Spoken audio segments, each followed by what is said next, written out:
बिस्मिल्लाहिर्रहमानिर्रहीम। अब economic geography का कल परसों पेपर है, तो मैंने फर्स्ट यूनिट पढ़ा है, गेस्ट पेपर भी उसका बनाया, अपलोड है उस पे डॉक्टर बारी एकेडमी। उसके बाद अब बहुत सारे स्टूडेंट्स की डिमांड आई। दूसरा और तीसरा जो यूनिट जो है वो ग्लोबलाइजेशन प्राइवेटाइजेशन, वो आप खुद भी पढ़ सकते हो। लेकिन फोर्थ यूनिट बहुत ही डिफिकल्ट है। आज आप लोगों की डिमांड आई, उसको पढ़ा लीजिए। मैंने उसका डेटा टेबल्स तैयार किए, मैंने उस पर पाई डायग्राम तैयार किया, और उसके अलावा डेटाज भी उसमें इंसर्ट किए, प्राइमरी सेकेंडरी टर्शियरी, जो आपको नहीं मिल सकता था, क्योंकि आप ज़्यादातर प्रोफेसर ज़ेरॉक्स पे डिपेंड होते हो। इसलिए मैंने ये फोर्थ यूनिट बनाया। अब आप लोगों से हम्बल रिक्वेस्ट है, जितने भी आपके फ्रेंड्स हैं, कोलीग्स हैं, उनको ये शेयर कर लीजिए, क्योंकि कल दिन और परसों आधा दिन है, तो ताकि वो इसको आराम से समझ सके। इसमें डेटा भी है, चार्ट्स भी है, वो आराम से बना सके, और इसको मैक्सिमम शेयर कर लीजिए। अब मैं वन बाय वन स्लाइड आपको एक्सप्लेन करूँगा। अब है आप लोगों का इकोनॉमिक ज्योग्राफी या EGG D516, ये यूनिट 4 है। यूनिट 4 में आपके 4 टॉपिक्स है। नंबर फर्स्ट है sectoral composition of economy of J&K।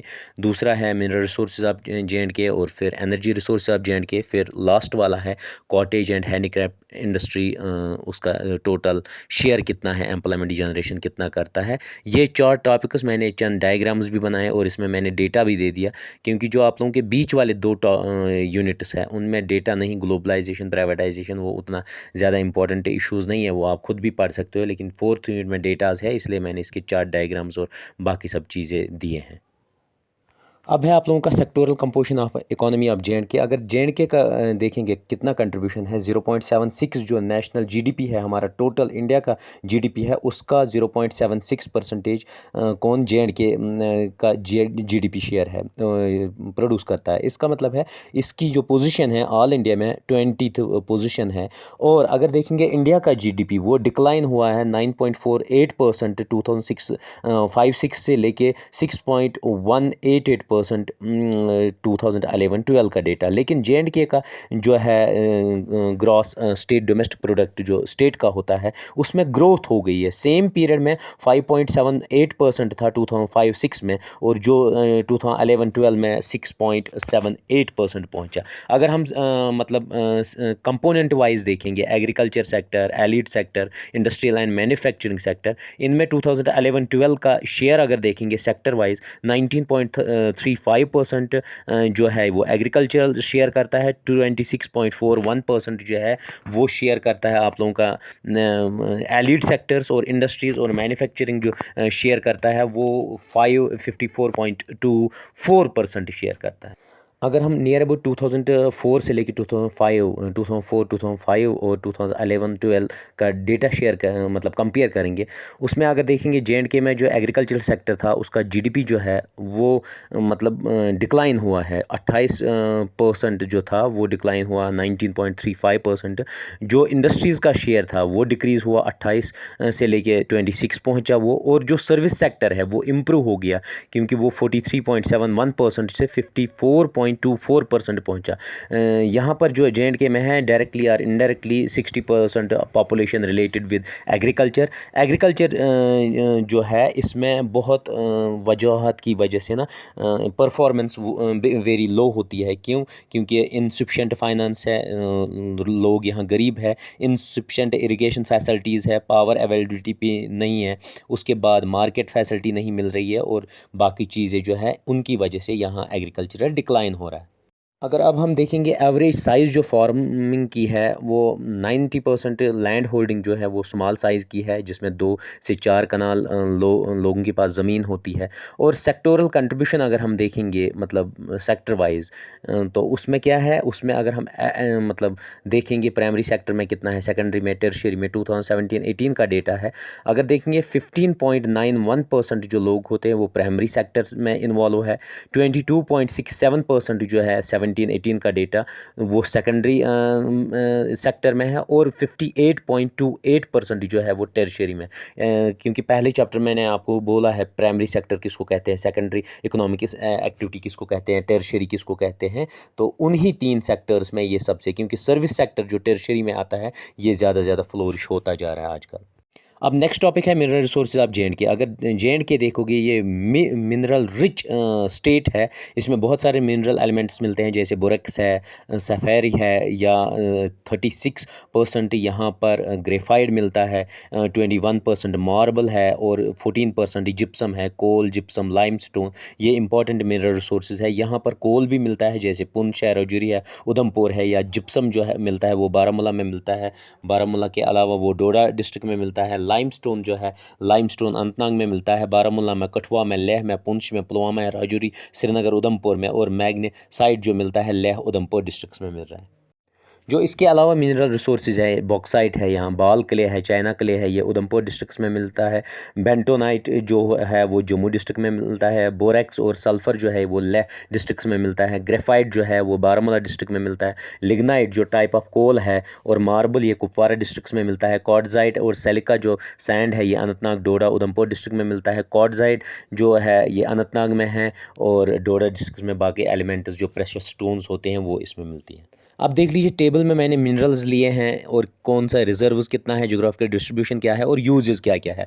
Limestone अगर देखेंगे 5000 मेट्रिक टन्स है टोटल यहाँ रिजर्व्स। उसके अलावा ये किस किस डिस्ट्रिक्ट में, जम्मू, डोडा, पुंछ के अलावा हर एक डिस्ट्रिक्ट में जे.एंड.के में मिलता है। और ये किसके लिए ज़रूरत पड़ता है, सीमेंट बनाने में और कैल्शियम कार्बाइन बनाने में ज़रूरत पड़ता है। उसके बाद जिप्सम है, 152 मिलियन टन्स है यहाँ रिजर्व्स। बारामूला, उरी और डोडा में मिलता है। मार्बल जो है 405 मेट्रिक क्यूबिक मीटर में ये मिलता है, मतलब स्क्वायर मीटर्स में मिलता है। उसके बाद ये कहाँ पर मार्बल पाया जाता है, कुपवारा में, ये डेकोरेशन के काम आता है। उसके बाद ग्रेनाइट वो 8355 स्क्वायर किलोमीटर एरियल व्यू में आता है, उतना एरिया में बिछा हुआ है। कारगिल और लेह में पाया जाता है। डेकोरेशन बिल्डिंग्स के लिए बनाया जाता है। बॉक्साइट जो है वो 7 मिलियन टन्स है, उधमपुर, पुंछ में है, और एल्युमिनियम बनाने के काम आता है। कोल जो है 9.50 मिलियन टन्स है, कालाकोट में है, ये उधमपुर में है, राजौरी में है, और इसको यूज़ होता है एज ए फ्यूल।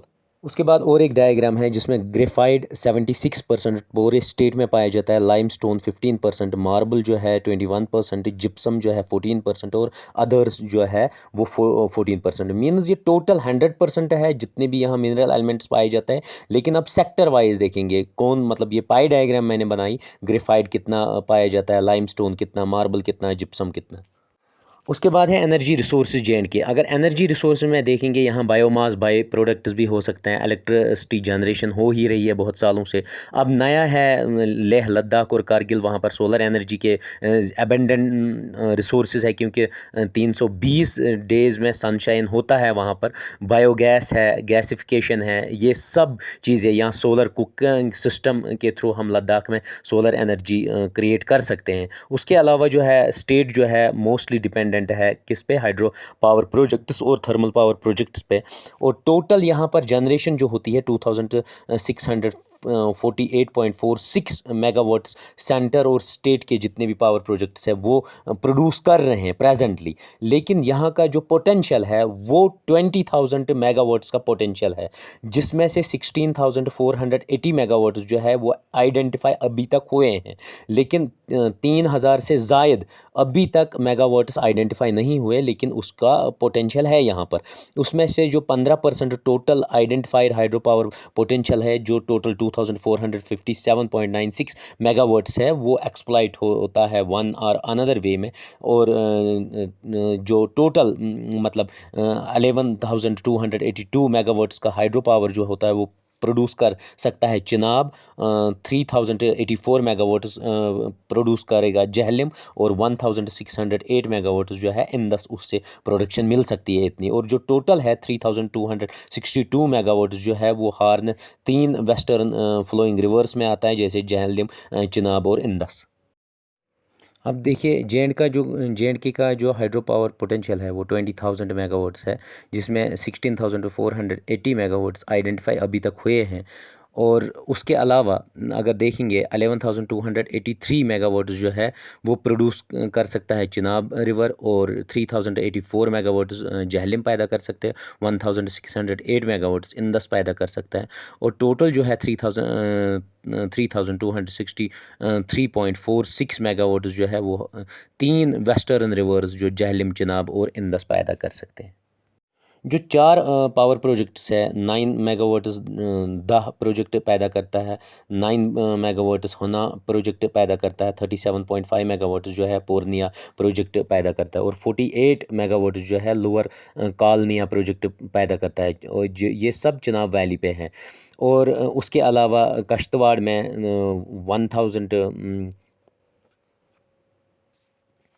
1000 मेगावाट्स पाकल दो पैदा कर सकता है, 624 मेगावाट्स कीरू कर सकता है, और 554 मेगावाट्स अदर्स प्रोड्यूस कर सकते हैं। अब नेक्स्ट है contribution of handicrafts and cottage industry in employment generation of J&K. अगर आप देखेंगे जो जे.एंड.के है ये फेमस थ्रू आउट वर्ल्ड है, किसकी वजह से? ब्यूटी की वजह से, क्लाइमेट की वजह से, और क्राफ्ट्स जो बनाते हैं यहाँ, चीज़ें बनाते हैं हाथ में हैंडमेड, उनकी वजह से ये फेमस है। यहाँ पर जो ये हैंडमेड चीज़ें बनाने का काम आ गया वो किसने लाया? सुल्तान ज़ैनुल आबिदीन ने, जिसको हम बादशाह भी बोलते थे, ग्रेट किंग भी बोलते थे, जो 1420 से 1470 तक उन्होंने यहाँ पर हुकूमत की है। उसने हैंडीक्राफ्ट्स यहाँ लाए। उसने क्या किया? उसने स्किल्ड लेबर क्राफ्ट्समैन कहाँ से? सेंट्रल एशिया से लाए, ईरान और उस सेंट्रल एशिया से लाए।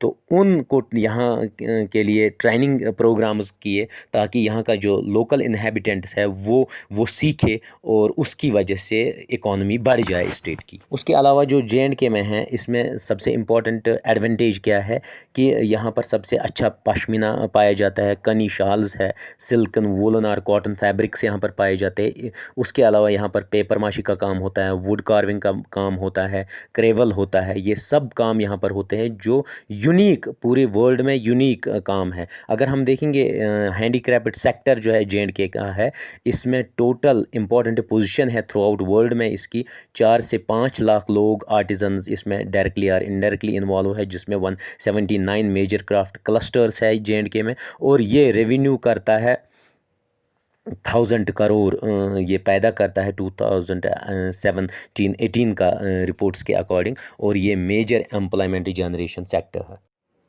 अब देख लीजिए जो ये सेक्टर है हैंडीक्राफ्ट्स का, इसमें सबसे बड़ी प्रॉब्लम्स क्या क्या आ रही है? क्वालिटी पे हम कंट्रोल नहीं कर पाते हैं। उसके बाद जो डिज़ाइंस है नए नए आते हैं वो भी एक प्रॉब्लम हो।